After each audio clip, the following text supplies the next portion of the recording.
Charles Osborne hiccuped continuously for 68 years, setting the bizarre record for the world's longest hiccuping spree. Starting in 1922 after a farm accident, his hiccups persisted non-stop, averaging 20 to 40 times a minute, literally making it impossible for him to catch a break.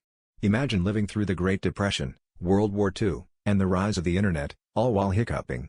Doctors tried everything from medications to experimental procedures, but nothing worked. Miraculously, his hiccups stopped in 1990, just 1 year before he passed away. This mind-boggling story is a testament to human endurance and the mysteries of the human body.